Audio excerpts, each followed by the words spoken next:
L'innervation cardiaque, je vous l'ai dit donc, pour le parasympathique, termine en particulier dans le tissu nodal, mais aussi en partie dans le tissu, dans le nœud atrioventriculaire, et on va regarder principalement là-dedans. Et le sympathique, pour le troisième neurone, va plutôt aboucher dans la masse musculaire, mais également, on le verra demain ou après-demain, sur la modulation du tonus des vaisseaux coronaires, c'est-à-dire ceux qui vont permettre l'irrigation cardiaque au moment de la diastole, au moment où le sang redescend dans l'aorte et vient diffuser dans chacune des coronaires. Selon que vous soyez vasoconstricté ou au contraire vasorelaxé, vous aurez une irrigation plus ou moins efficace de l'ensemble de votre masse myocardique. Les modulations du parasympathique sont adaptées de façon beaucoup plus rapide, en particulier par la boucle que vous avez vue, directe, sur le nœud sinusal notamment, alors que le dialogue par le biais du sympathique est sur des échelles de temps qui sont de 2 à 3 ordres de grandeur plus grands, de l'ordre de la seconde, et donc des adaptations qui vont moduler de façon différente l'intervalle intercycle, le RR, l'espace qu'il y a entre chacune des dépolarisations, en général, et avec des fonctions qui sont dépendantes de ces interactions entre les cycles. Vous vous souvenez l'année dernière, le cours sur lequel je vous montrais ces interactions de cycle à cycle. Ça fait partie des effets qu'on va pouvoir mesurer dans ce domaine. Et si on en regarde l'un des effets simples, effet chronotrope, positif ou négatif, on va regarder maintenant, que fait finalement un inhibiteur du parasympathique. Si vous mettez de l'atropine, quel va être l'effet sur la fréquence cardiaque? Ok, il y en a quelques-uns qui sont passés par les urgences. Donc mettre de l'atropine, ça veut dire augmenter la fréquence cardiaque. Si vous mettez maintenant non pas un bêta plus, qu'on a vu tout à l'heure, mais un bêta moins, un bêta bloquant, utiliser un bêta bloquant, ça va jouer sur une diminution de la fréquence cardiaque. D'accord? Si vous mettez du propranolol, vous aurez à ce moment-là une diminution de la fréquence. Vous voyez bien que vous ne revenez pas au niveau de base. D'accord? Pour quelle raison? Parce qu'au repos, la prédominance va au système parasympathique. C'est celui-là dont le tonus est le plus élevé, là, actuellement en haut, qui fait que vos fréquences cardiaques sont actuellement autour de 65 par minute. Une fois que vous avez désafférenté le cœur, ou que vous l'avez inhibé pharmacologiquement avec l'atropine, vous allez remonter ce système à 120, puis la limitation du sympathique à ce moment-là est relativement faible, et vous redescendez à 110. Et donc des valeurs qui, si vous faites le trajet inverse par l'utilisation initiale du propranolol, vous aurez une fréquence cardiaque qui va passer de 60 à 420.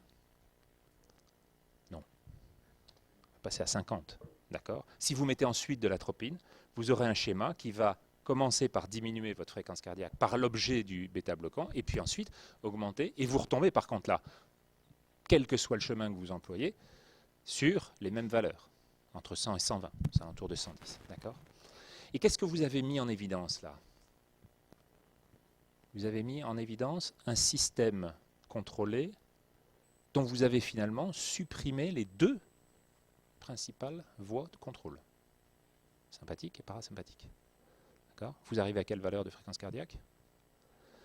La valeur de fréquence cardiaque de repos du cœur, une fois qu'il est sorti de ces systèmes de contrôle de l'ensemble sympathique-parasympathique.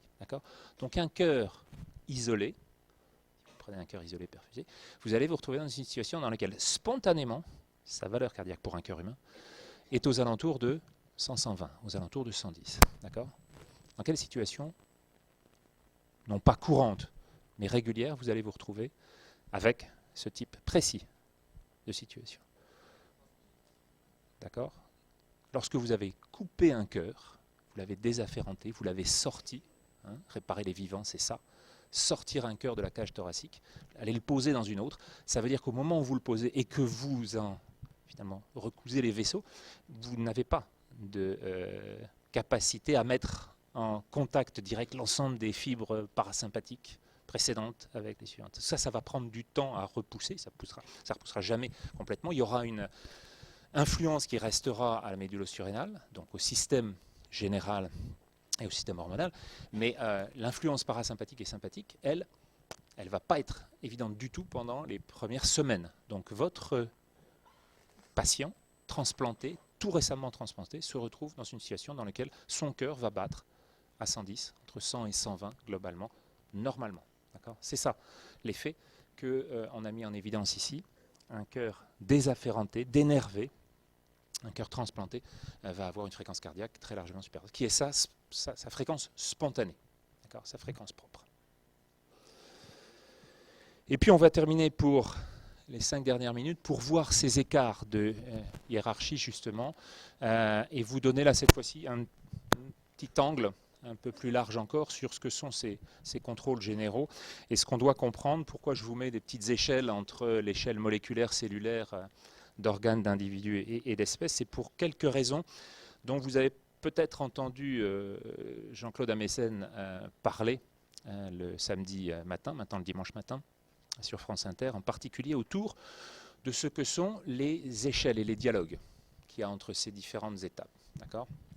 Là, ici, si on descend plus bas encore à l'échelle des particules, si on remonte au-dessus, on va avoir des ordres de grandeur qui se font à peu près sur 70 niveaux. D'accord ? Donc 10 puissance 70. Vous allez d'une particule d'un quark jusqu'à ce qu'on connaît de l'Aniakea, le super amas galactique dans lequel se trouve notre galaxie. On est sur des valeurs qui sont à peu près de 70 ordres de grandeur. Mais vous avez à chaque niveau, et le parasympathique et le sympathique qu'on vient de voir en sont un exemple, vous avez à chaque niveau des interactions qui vont se faire et dont finalement les capacités d'interaction vont être extraordinairement nombreuses et vont se parler à tous les effets.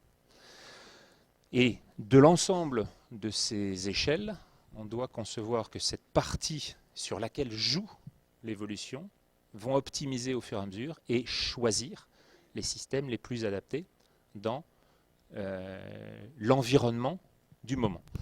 Et cet effet va jouer sur l'ensemble des sélections qui vont aboutir à finalement choisir un groupe donné à partir d'éléments qui sont des éléments individuels. C'est les fonctions émergentes qu'on va faire apparaître, mais qui sont une situation dans laquelle vous n'aurez pas, contrairement à ce qu'on a vu le cours avec Stanislas juste avant, des effets qui vont sélectionner les gènes isolément. Mais c'est des effets qui vont sélectionner les interactions de gènes et en même temps l'efficacité physiologique auquel aboutissent ces gènes. Donc l'ensemble doit être pris non pas sur une action particulière, elle va certes jouer, mais sur chacun de ces niveaux, ces interactions vont se faire pour qu'on ait simultanément la compréhension de toutes ces étapes qui vont interagir les unes avec les autres et aboutir au système qu'on a décrit depuis deux cours, d'un système ventriculaire à 4 cavités, d'une interpénétration des notions de contrôle de la régulation de la circulation périphérique avec celle de la contractilité cardiaque, et qui sont les données de la physiologie. La deuxième qui vient derrière cette question qu'on a vue, c'est celle de sur combien de temps, sur quelles échelles de temps ça se passe. Et là, il y a 2-3 éléments que je vous donne juste à ce niveau, qui sont les relations qu'on a entre la masse, par exemple, cardiaque, et la masse totale de l'organisme. Ça, globalement, c'est assez simple à comprendre que les 500 litres qu'éjecte par chaque systole un cœur de baleine est forcément adapté à la distance que le sang de baleine doit parcourir à l'intérieur des tuyaux de baleine. Okay ? Mais vous avez, de façon plus intéressante encore, des relations qui sont toujours sur des échelles logarithmiques, des relations entre la fréquence cardiaque chez l'ensemble des mammifères et la masse du corps total. Cet effet-là va aboutir à ce que je vous disais sur le nombre, finalement, global, qu'on va trouver sur l'ensemble de la classe, entre des durées de vie qui vont jusqu'à 75-80 ans chez l'homme actuellement, 60 chez la baleine parfois, et qui seront de 2 ans chez le rat et un peu moins chez la souris, avec tout le temps le même nombre. Tout le temps le même nombre de cycles moyens dans une espèce, c'est-à-dire jusqu'à 2 milliards de battements au total. Voilà. Vous ne franchissez pas cette... Et vous voyez que cette relation est extraordinairement régularisée. Le seul qui a échappé un petit peu entre cette relation entre la fréquence cardiaque qui est élevée quand la durée de vie est courte et une fréquence cardiaque qui est basse quand la durée de vie est longue, finalement, c'est l'homme depuis 2 siècles, depuis 10 générations seulement. Donc c'est un effet dans lequel on est sorti, une régulation majeure dont on est sorti depuis peu. Et ces effets-là, il faut les comprendre sur ces lois dites d'échelle, qui sont représentées par ces droites sur des fonctions logarithmiques, ces lois de puissance ou d'autosimilarité, lorsque vous regardez les métabolismes, qui sont finalement les régulations les plus importantes. On n'a pas cessé de parler de relations entre les besoins et les apports. Et ces échelles-là, une fois de plus, vous les avez sur l'ensemble de la classe des mammifères, mais vous rajoutez à ça aussi quelques-uns des oiseaux que vous avez ici. Et vous voyez que le métabolisme de repos est logarithmiquement relié à la masse totale. Mais ce n'est pas seulement valable à l'échelle macroscopique, comme on l'a là, c'est aussi valable à l'échelle microscopique et avec les mêmes valeurs, c'est-à-dire cette puissance, loi de puissance, ça veut dire que le métabolisme de base, basal metabolic rate, est une fonction de la masse à la puissance 3/4. Si vous regardez à l'échelle microscopique, au niveau des cellules, bactéries, d'une cellule de mammifère, d'une mitochondrie, qui est une ancienne cellule absorbée par les eucaryotes, et même d'une enzyme respiratoire, vous voyez que la loi persiste. La loi persiste. C'est-à-dire que l'efficacité d'un système reste marquée par cette relation qui est là, qui structure l'ensemble des relations au milieu desquelles on va essayer de comprendre les spécificités de la régulation physiologique pour un cœur, pour un muscle, pour un cerveau, pour un rein. Chacune aura des effets particuliers, mais vous verrez que l'autorégulation en coronaire, qu'on verra demain ou jeudi, l'autorégulation du système coronaire tient directement compte de ces effets qui structurent, une fois de plus, l'ensemble des situations. Je passerai sur celle-là, mais pour vous dire et pour conclure que celle-là est liée justement au fait qu'on ne cesse de répéter à toutes les échelles spatiales le même type de comportement, et ça fait partie des caractéristiques d'autosimilarité qui sont un des critères de définition des réseaux fractales. Un objet fractal, c'est à toutes les échelles la même forme, la même régulation. C'est Benoît Van Helmont qui l'a montré. La circulation coronaire est inscrite de cette façon sur les branches de division. La circulation et la respiration, donc la distribution jusqu'à la fonction alvéolaire au niveau pulmonaire en fait partie. Et l'ensemble de ces faces-là vont avoir pour capacité d'optimiser les surfaces d'échange et les transferts d'énergie. On a parlé d'énergie sur les enzymes.